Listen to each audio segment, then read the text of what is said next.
अपना परिचय बताएं please. Professor Rameshwar Dubey, Montpellier business school France,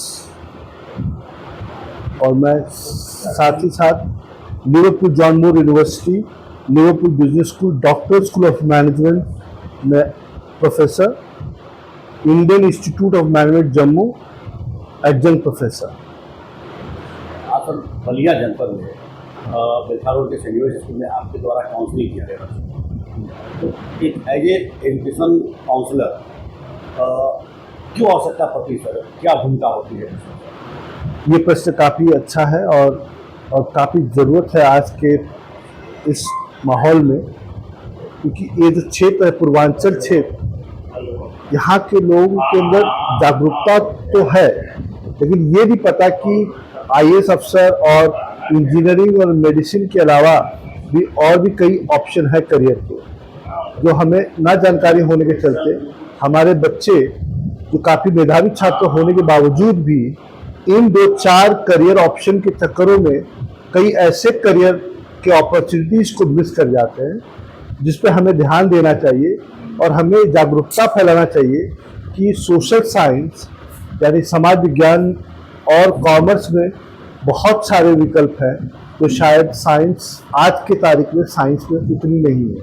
तो हमें बच्चों को ये बताना है कि हर विषय में उनके लिए अपॉर्चुनिटीज़ हैं, बस उन्हें हमें ये बताना है कि media, photography, fashion design, hotel management, literature, theatre, बहुत सारे ऐसे अपॉर्चुनिटीज़ है जिनमें बच्चे जा सकते हैं और अच्छा कर सकते हैं। बस हमें बच्चों के अंदर वो जागरूकता पैदा करना चाहिए। और सर आप फ्रांस में हैं, कई देशों में आपको एज ए काउंसलर आपने काउंसलिंग किया है, भारतीय एजुकेशन को लेकर क्या कहेंगे? भारतीय एजुकेशन, भारतीय संस्थान, भारत ऐसी देश में आपके पास विश्व प्रसिद्ध विश्व स्तरीय संस्थान भी हैं और कई ऐसे संस्थान हैं जहाँ पे बहुत सारी रिसोर्सेज की कमी है। अब ऐसी परिस्थितियों में हमारे देश के बच्चों को बराबरी का मौका नहीं मिल पाता।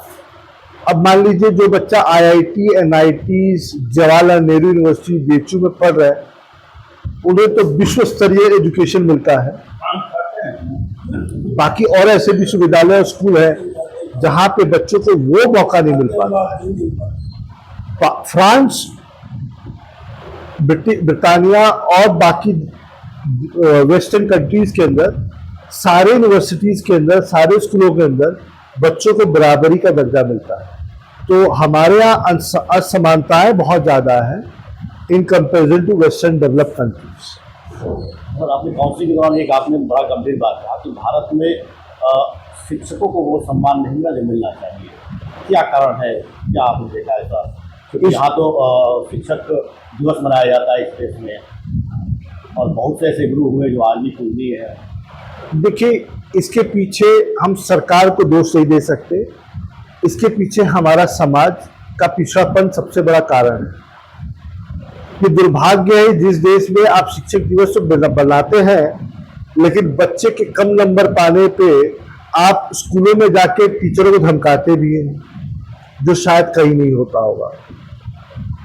जब तक अब बच्चा वही देखता है, वही सीखता है जो हमारे लोग करते हैं। अब हमारे यहाँ पे सबसे बड़ी प्रॉब्लम है कि जब तक हम टीचर को एक तरफ हम कहते हैं गुरु, एक तरफ भगवान की दर्जा देते हैं, लेकिन मानने में और उसकी पालन करना, इसमें बड़ा गैप है। सबसे बड़ी चीज है कि टीचर की इज्जत जब तक हम स्कूल स्तर से नहीं करेंगे, तब तक वो बच्चा कॉलेज स्तर पे भी और यूनिवर्सिटी स्तर पे भी अपने गुरु को वो सम्मान नहीं दे सकता है। दूसरी चीज है, हमारा समाज आपको पैसे से तोलता है और पैसे का, जैसे अब मान लीजिए आईएएस अफसर है, बहुत बड़ा पुलिसकर्मी है, आपकी इज्जत ज्यादा है। इसलिए ज्यादा नहीं कि आपकी अच्छी तनख्वाह है, इसलिए ज्यादा है कि आपके ऊपर ही कमाई। तो जिस जिस क्षेत्रों में करप्शन को बड़ी इज्जत से नाम लिया जाता है, जहां घूस को और डाउरी को हम बड़ी सम्मान के तौर से देखते हैं और समाज में बोलते भी हैं, पहली बात तो समाज को बदलना पड़ेगा। सरकार समाज की दर्पण है, जैसा समाज होगा वैसे सरकार भी। अब हम सोचें कि सरकार समाज को बदलेगी, नहीं, समाज सरकार को बदलती है, तो पहले समाज में सुधार होना बहुत जरूरी है। और ऐसे इन मामलों में मीडिया कर्मी, हमारे शिक्षक, हमारे संस्थाओं और हमारे पढ़े लिखे लोगों को रेगुलरली इन परिस्थितियों से उलझना पड़ेगा और हमें बहुतों को एजुकेट करना पड़ेगा कि मानवीय स्तर पर हम बहुत पीछे हैं। हमें एक दूसरे के प्रति सम्मान होना चाहिए। जात पात आज भी है, कहना नहीं चाहिए कि कोई जब कहता है कि भाई आपका गोत्र क्या है, आपका जात क्या है, तो दुर्भाग्य इस देश का कि जहां आपको गोत्र के नाम से जज किया जाता है, जबकि आपकी जजमेंट होनी चाहिए कि आपकी क्वालिफिकेशन क्या है। मेरे लिए यदि यादव वंशी से कोई मतलब पीएचडी है, तो मेरे लिए उस दुबे और तिवारी से कहीं ज्यादा ऊपर है, क्योंकि उस शिक्षा के शिक्षा ही बात होता है। आप यदि आप अब महाभारत और रामायण के ग्रंथों को भी पढ़ेंगे तो उस युग में भी शिक्षा के बेसिस पे ही आपकी जजमेंट होती है। इसी तौर पे आपका कहने का अनुसार है कि विद्वान सर्वत्र पूछे थे, पहले से हमारी बढ़ती रही है, लेकिन भारत में गुरुकुल पद्धति कहीं न कहीं प्रभावित हुई है आपके तो आप भी इंडिया से ही मूल निवासी हैं, आप आज भले एक फ्रांस में कई देशों में गए हैं, क्या आपको लगता है कि भारत में कहीं ना कहीं प्राइवेट सेक्टर और सरकारी सेक्टरों में बड़ा अंतर ही शिक्षा की गिरावट का कारण है? नहीं, मैं इस चीज को मानने के लिए तैयार नहीं हूं। आज भी सैनिक स्कूल में पढ़ने के लिए बच्चे मरते हैं, तड़पते हैं। आज भी बेटू के सीएचएस में पढ़ने के लिए लोग कतार लगाते हैं, वो भी सरकारी संस्थान। डिपेंड करता है कि सरकारी संस्थानों में आपकी नियुक्ति किस तरीके से होती है। जब करप्शन के जरिए, फर्जी मार्कशीट के जरिए आप लोगों की चयन करेंगे, तो वो टीचर के अंदर वो क्वालिटी नहीं देख सकते। आज भी मैं बता रहा हूँ, सीएचएस के लिए बच्चे तड़प रहे, क्योंकि वहां पे जो टीचरों की जो गुणवत्ता है वो अतुलनीय है। उसी प्रकार आज भी सरकारी यूनिवर्सिटीज देख लीजिए, भारत के जितने टॉप 50 यूनिवर्सिटीज में 80% आपको सरकारी संस्थान मिलेंगे। आईआईटी कहिए, चाहे जेएनयू कहिए, चाहे बीएचयू कहिए। इसी पूर्वांचल में इलाहाबाद यूनिवर्सिटी, जो एक जमाने में ऑक्सफोर्ड ऑफ ईस्ट कहा जाता था, आज 200 के पायदान में नहीं है। सबको पता है जो वाइस चांसलर है वो कौन है, उनकी चयनित कैसे तरीके से हुआ है। उसी प्रकार लेकिन बीएचयू में आप देखिए, कभी भी आप उसके क्वालिटी को आप क्वेश्चन नहीं कर सकते। हमेशा से टॉप 3 रैंकिंग कैसे आता है, इसी क्षेत्र की यूनिवर्सिटी है, लेकिन उन्होंने अपने मूल स्ट्रक्चर को कभी उन्होंने डाइल्यूट नहीं किया। तो सबसे बड़ी चीज है कि सरकारी और बेसरकारी की डिबेट नहीं है, बात यह कि अच्छे शिक्षक की नियुक्ति करना, अच्छे संसाधनों का जरूरत होना। और अब सबसे बड़ी देखिए, सरकारी टीचरों के साथ सबसे बड़ा दुर्भाग्य ये है कि चाहे वो कोई भी कार्य हो, सरकारी का कोई भी कार्य हो, बेचारे टीचरों को आप कार्य पे लगा देते हैं। अब इलेक्शन ड्यूटी पे, चाहे कुंभ मेला में, इन सब स्थितियों में जब बेचारे टीचर काम करेंगे तो पढ़ेंगे कब, पढ़ाएंगे कब। तो कई चीजों पे काम कर रहा है।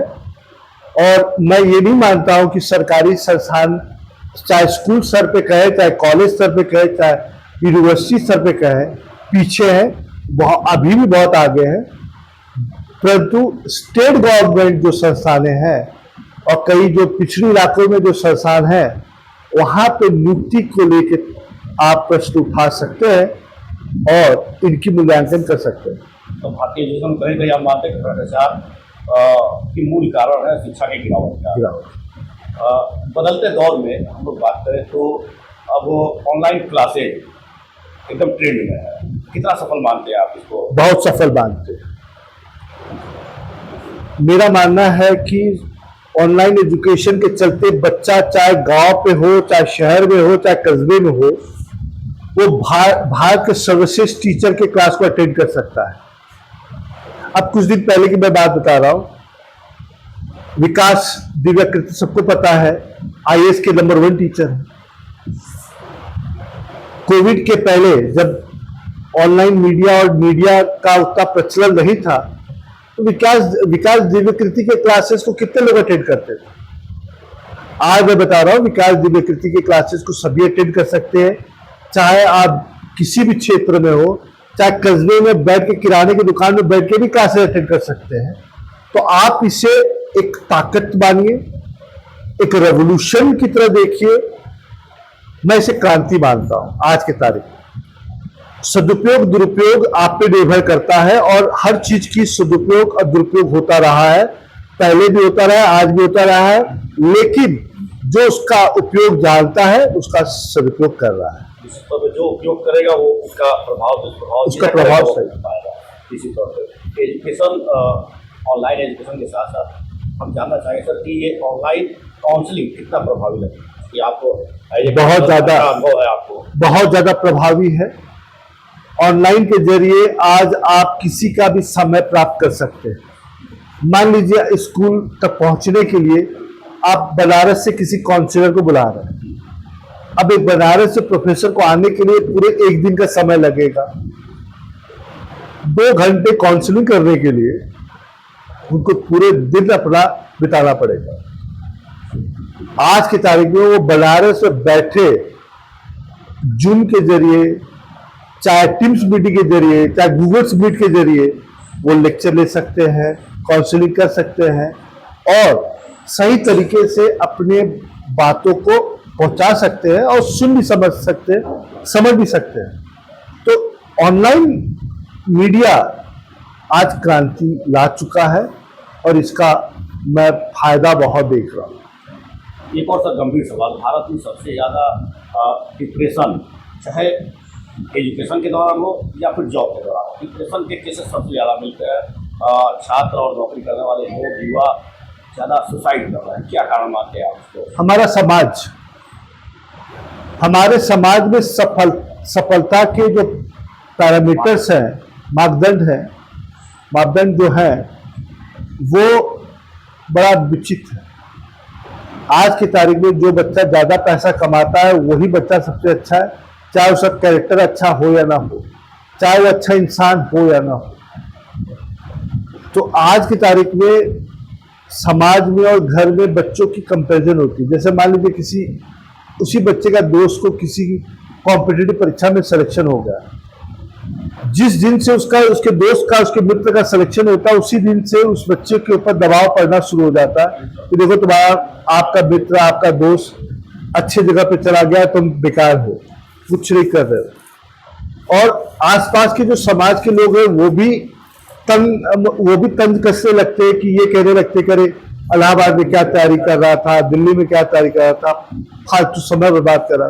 तो हमारा समाज इतना जज करने लगता है सबको कि जिसके चलते लोग डिप्रेशन में चले जाते हैं।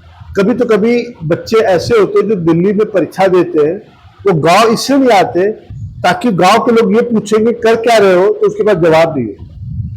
ऐसे के सब तमाम आ रहे हैं सर, कैसे उबारते हैं आखिर आप बच्चों को, वैसे डिप्रेट लोगों को कैसे आप उबारते हैं? पहली बात तो हम बच्चों को ये कहते हैं कि 2 कान से सुनो तो जरूर, लेकिन एक कान से सुनो, एक कान से निकाल दो। जब तक बच्चे के अंदर हम ये रेजिलियंस नहीं पैदा करेंगे कि वो किसी की बातों पर ध्यान न दे, आसान नहीं है। हाँ, वो निगेटिविटी चीजों को भूल जाए, बस उसकी पॉजिटिव चीजों को याद रखे और वो अपने ऊपर विश्वास करे, ना कि किसी और की बातों पर विश्वास करे। कॉन्फिडेंस लूज ना करे। Failure is the pillar of success. हम पढ़ाते जरूर है लेकिन उसको हम इंप्लीमेंट नहीं कर पाते। और आज ये मानना जरूरी है कि बच्चों के अंदर ये समझाना दे रहे हैं कि आप अपनी ताकत को पहचानिए। शायद आप आईएएस के लिए नहीं बने हैं, किसी और सर्विस के लिए बने हैं, या आप डॉक्टरी और मेडिकल के लिए, आप इंजीनियर बनने के लिए नहीं बने हुए हैं। आप अपने अंदर के ताकत को पहचानिए और उसे निखारिए, और आपसे अच्छा बेहतर कोई नहीं जानता है आपको। आप जितना जानेंगे मैं नहीं जानूंगा। तो आपको अपने ऊपर विश्वास रखना चाहिए और एक मेंटर की जरूरत है। मैंने अभी भी बच्चों के अंदर कहा कि सबको, हर बच्चे को एक मेंटर की जरूरत होती है। उस मेंटर का चयन करना बहुत जरूरी है, चाहे वो आपके पिता हो, चाहे आपकी माँ हो, चाहे आपके भाई हो, आपकी बहन हो, चाहे आपके स्कूल के टीचर हो, चाहे आपके घर में कोई भी रिश्तेदार हो। एक मेंटर की जरूरत है जो आपका मार्गदर्शन कर सके। जी सर, मूल निवासी भारत के हैं, इंडिया के हैं और शायद बलिया के ही रहने वाले हैं। गाजीपुर बलिया सब एक ही है। सरकारी ऑफिस आप लोग रहते हैं फ्रांस में, वहाँ रह करके भी इंडिया को निश्चित तौर पर मिस करते होंगे। भाई मेरी पूरी शिक्षा दीक्षा सब मैंने यहीं से किया। कलकत्ता से पढ़ाई करने के बाद मैंने यहीं से इंजीनियरिंग किया। मोतीलाल से मैंने अपनी मास्टर्स और पीएचडी किया। मैं आईआईटी कानपुर में अपनी पूरी 10 साल मोतीलाल के साथ साथ शोध किया है आईआईटी कानपुर के लैब में। हाँ, जब मैं यहाँ पढ़ा रहा था तो मुझे लगा कि कहीं ना कहीं भारतवर्ष में अभी भी रिसर्च के प्रति समझ कम है, और अभी भी कम। हम अभी भी रिसर्च का मतलब समझते हैं शोध पत्र। शोध पत्र एक मात्र आउटकम है रिसर्च का। टीचिंग भी आउटकम हो सकता है रिसर्च का। तो मुझे लगा कि मुझे अब दूसरे देशों को देखना चाहिए। मैं पहली बार शिकागो गया, फिर वहां से बॉस्टन गया। 6 महीने बिताने के बाद मुझे लगा कि अब अमेरिका से कहीं आगे चाइना जा चुका है। फिर मैं प्रेसिडेंट फेलोशिप में चाइनीज विश्वविद्यालय, southern university of science and technology, एक विश्वविख्यात विश्वविद्यालय और इनोवेशन के लिए वो जानी जाती है। मैं वहाँ 2 साल पोस्टडॉक साइंटिस्ट की तरह काम करने के बाद फिर वहाँ से मुझे फ्रांस जाने का मौका मिला। तो मैं फ्रांस में एसोसिएट प्रोफेसर ज्वाइन करने के बाद मुझे ये लगता है कि मैं इतने सालों बिताने के बाद अमेरिका, चाइना, ब्रिटानिया और फ्रांस में, अब मुझे लगता है कि अब इस देश में सही तरीके से काम होने की जरूरत है। बहुत सारी काम है, ऊर्जा बहुत है, बच्चे बड़े। हमारे यहाँ सबसे बड़ी चीज है कि हमारे जो यंग एज पॉपुलेशन बहुत विद्वान है और काफी सफल है, लेकिन बहुत सारे कार्य कर रहे हैं। कई सोच को बदलने की जरूरत है समाज के स्तर पे। और सबसे बड़ा बदलाव एक्चुअली जो हम पहले सरकार को कोसते थे, बट मुझे एहसास हुआ कि सरकार में कोई दोष नहीं है, दोष हमारे समाज में। कारण क्या है? इसी यूपी में कल्याण सिंह जैसे मंत्री, मतलब मुख्यमंत्री जब थे और उन्होंने बदलाव के लिए कोशिश किया, प्रयत्न किया, उस वक्त शायद 12 या 13%, मुझे ये प्रतिशत याद नहीं है, और इसी के आसपास रिजल्ट हुआ था। उसके चलते क्या हुआ कि लोगों में इतना प्रतिरोध हुआ कि अब लोगों ने उनकी सरकार को हटा दिया। कारण क्या? लोग खुद बदलना नहीं चाहते। लोग आज भी पास्ट में जीना पसंद करते हैं और बदलाव को एक्सेप्ट नहीं करना चाहते। अब सोचिए, सोशल मीडिया ये क्रांति है, लेकिन हम उसके ब्राइट साइड को न देख के हम उसके दुर्भाग्यजनक और उसके दुरुपयोग को हम ज्यादा ध्यान में रखते हैं। वैसे हमें हमेशा समझना चाहिए कि हर सिक्के का 2 पहलू होता है। एक चीनी जो हमें एनर्जी प्रदान करती है, वो हमारे शरीर को बर्बाद भी करती है, खोखली भी बनाती है। अब आप पे डिपेंड करता है कि उस चीनी का प्रयोग कैसे करते हैं। उसी प्रकार सोशल मीडिया, और उसी प्रकार हमें ये समझना चाहिए कि यदि सरकार किसी को 5,000, 10,000 किसी के अकाउंट में भेजती भी है, तो कहां से भेजती है? टैक्स टैक्स पेयर के पैसे को ही देती है ना, जी। लेकिन लोग उसी को वोट देना चाहते हैं जो उसको 10,000 रुपया देते हैं। तो चेतना की बहुत जरूरत है, हमारे समाज को बदलना बहुत जरूरी है। बाकी शिक्षा और अपने आप सब कुछ सुधर जाएगा। समाज पहले बदलिए, और समाज को बदलने के लिए हम सबको एक साथ काम करना होगा, जमीनी स्तर पे काम करना होगा। ये भाषणबाजी से कुछ होगा नहीं। इसी तरह फ्रांस प्रदा करके भी आप भारत के प्रति काफी चिंतन करते रहे हैं, तो उससे आप जमीनी स्तर पर जुड़े हुए हैं आज भी। देखिए, यही कारण है कि शायद अक्सर आप अपने यहाँ आते भी होंगे, और मुझे लग रहा है हम लोग सिविल स्कूल में बैठे हैं तो यहाँ से भी आपके अच्छे लगाव है। तो आखिरी सवाल आपसे जानना चाहेंगे सर, स्कूल में आज आपने काउंसलिंग किया, स्कूल से आपके पढ़ने से भी अच्छे संबंध है, दूसरी बार आप शायद आए हैं यहाँ, क्या कहना चाहेंगे स्कूल के बारे में, स्कूल की व्यवस्था के बारे में? देखिए, ये स्कूल मेरे दिल के बहुत करीब है, और मैं किसी को अच्छी बातें सुनाने के लिए नहीं कह रहा।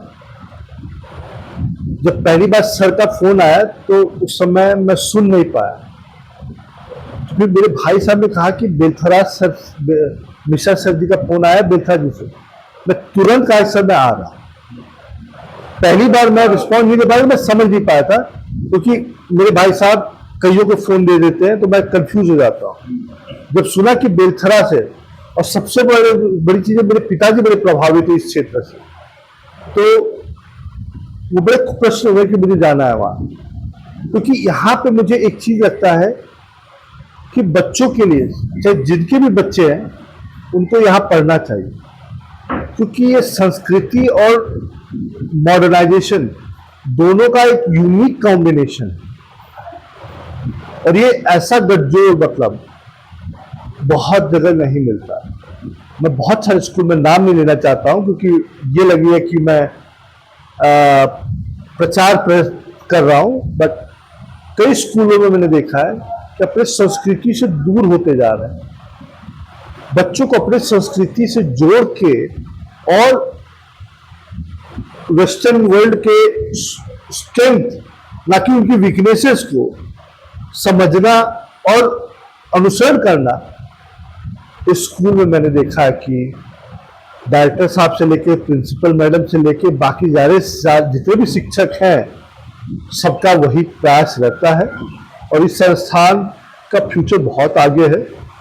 और मुझे तो लगता है कि आप जैसे लोगों को और भी प्रचार करना चाहिए, और ये सच्ची बात बोलना चाहिए कि यहाँ पे बच्चों को सही व्यवस्था मिलती है। बहुत बहुत धन्यवाद सर, और हमारे साथ इस तमाम विषयों पर मुद्दों पर आपने लंबा चर्चा किया, वार्ता किया। बहुत बहुत धन्यवाद आपको।